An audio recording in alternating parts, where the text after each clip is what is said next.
ফরজ গোসল করার পদ্ধতি হলো, আপনার গোসল ফরজ হলে বাথরুমে গোসলখানায় গিয়ে সর্বপ্রথম আপনার শরীরের যে জায়গায় নাপাক লাগছে বা কাপড়ের যে জায়গায় নাপাক লাগছে সেই জায়গাটা কি করা, পরিষ্কার করে নেওয়া আগে।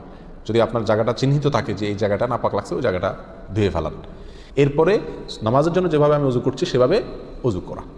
এরপরে অজু করা, হাতের কবজি ধোয়া, এরপরে কুলি করা, নাকে পানি দেওয়া, মুখ ধোয়া, হাতের কোণে পর্যন্ত ধোয়া, মাথা মাসা করা, এরকম অজু করা। অজু করার পরে এবার আপনি গোসল করেন। সেটা শাওয়ার দিয়ে আপনি মাথার উপরে পানি ঢেলে হোক আর আপনার মগ দিয়া হোক, যেভাবে হোক আপনি গোসল করেন। গোসল করা শেষ হয়ে গেলে, গোসল করে যখন বের হয়ে যাবেন, তখন যাওয়ার আগ দিয়া ওই যে পাও ধোয়া বাকি আছে অজুর, যাওয়ার আগ দিয়া পায়ের ওখানে পানি ঢেলে টাকনো পর্যন্ত পা ধুয়ে ফেললেন, বাস গোসল হয়ে গেল।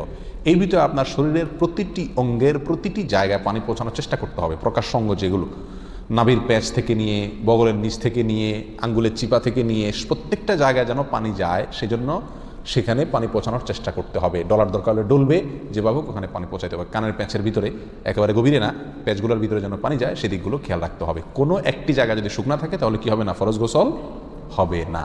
অতএব পরিপূর্ণ শরীর যাতে ধোয়া হয় সেদিকটা খেয়াল রাখতে হবে। নেল পালিশ ইত্যাদি বা কোনো রং টং ইত্যাদির কারণে যদি কোনো আবরণ থাকে শরীরের উপরে, তাহলে সেগুলো সরা নিতে হবে, তা না হলে কি হবে না, ফরজ গোসল আদায় হবে না।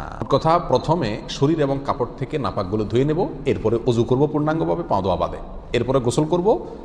আর বের হওয়ার সময় দোনো পাও টাকনো পর্যন্ত ধুয়ে তারপর বের হয়ে যাব। এই গোসলের সাথে আমার অজু হয়ে গেল। এই গোসলের পরে আর কি করার দরকার নাই, অজু করার দরকার নাই। অনেকে গোসলের পরে অজু করেন, এটা কোনো প্রয়োজন নাই।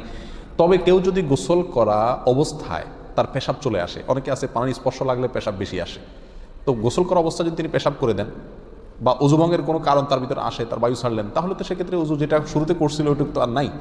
তাহলে তাকে আবার কি করতে হবে, নতুন করে গোসলের পরে অজু করতে হবে। এ হলো মোটামুটি ফরজ গোসলের পদ্ধতি।